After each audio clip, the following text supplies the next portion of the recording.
नमस्कार मंडळी. तर आज आपण हिवाळा विशेष ड्रायफ्रूटचे लाडू पाहणार आहोत. हिवाळा म्हटलं की बरेच जण आपापल्या घरामध्ये वेगवेगळ्या प्रकारचे लाडू हे बनवत असतो. पण हे लाडू अतिशय गुणकारी आहे. ज्यांना सांध्याचा त्रास आहे, गुडघे दुखीचा त्रास आहे, त्यांच्यासाठी अतिशय फायदेशीर हा ड्रायफ्रूट लाडू आहे. रोज एक लाडू जरी कधी खाल्ला त्याच्यासाठी खूप गुणकारी आहे. चला तर मग व्हिडिओला आपण सुरुवात करूया. या ठिकाणी पसरट आकाराची आपल्याला कढई घ्यायची, त्याकडून सगळं जिन्नस आपल्याला व्यवस्थित भाजला जाईल. आता ड्रायफ्रूट अजिबात माप वगैरे काही नाही आहे. तुम्ही ड्रायफ्रूट तुमच्या आवडीनं कमी जास्त तुम्ही कितीही वापरू शकता. फक्त गुळाचं प्रमाण तुम्ही कमी जास्त घेऊ शकतात. आता इथं मी 50 ग्रॅम इथं मखाना घेतला आहे. तो सुद्धा आपल्याला चांगला खरपूस होईपर्यंत भाजून काढायचा आहे. 100 ग्रॅम खारीक घेतली, त्याच्या बिया काढून घ्यायचे, ते सुद्धा भाजून काढायचे. जवस 100 ग्रॅम घ्यायची, ती सुद्धा भाजून काढायची. जवसामुळे हाडंही मजबूत राहतात आणि केसांसाठी पण खूप फायदेशीर आहे, म्हणून आपल्याला जवसचा इथं उपयोग केलेला आहे. इथं त्याच कढईमध्ये आपल्याला पांढरे तीळ असतात ना, सफेद तीळ, गावरान तीळ, ते घेतलेले आहे, ते सुद्धा चांगले भाजून काढून घ्यायचे. आता त्या कढईमध्ये आपल्याला 2 चमचे साजूक तूप घालून घ्यायचे. 100 ग्रॅम इथं काजू आणि बदाम घालून घ्यायचे. ते तुपामध्ये चांगले आपल्याला ब्राऊन रंग येईपर्यंत भाजून काढायचे. एका प्लेटमध्ये थंड व्हायलाच ठेवायचे.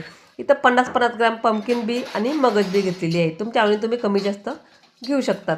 आता ते सुद्धा तुपात आपल्याला भाजून काढायची आणि त्याच ताटामध्ये आपल्याला सगळं जिन्नस हे एकत्र थंड व्हायला साईडला ठेवून द्यायचं आहे.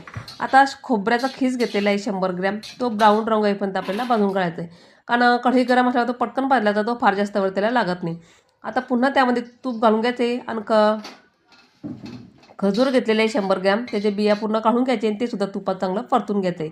आता हे पूर्ण थंड होऊ द्यायचे, नंतरच मिक्सरमध्ये बारीक करून घ्यायचे. खूप जास्तही बारीक करू नका, थोडंसं जाडसरच ठेवा.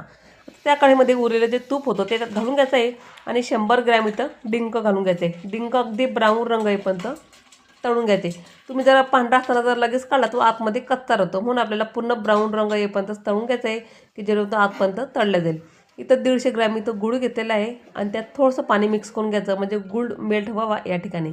आता गुळाचं प्रमाण जे आहे ना, तुम्ही कमी जास्त घेऊ शकता. तुम्हाला किती गोड पाहिजे किंवा कमी, कारण खजूरमध्ये पण गोडवा असतो, बाकी ड्रायफ्रूटमध्ये पण थोडासा गोडवा असतो, म्हणून मी इथं गुळाचा वापर कमी केला आहे. आता गुळ तुम्हाला जास्त घ्यायचा असेल तर तुम्ही जास्त गुळ इथं घेऊ शकता.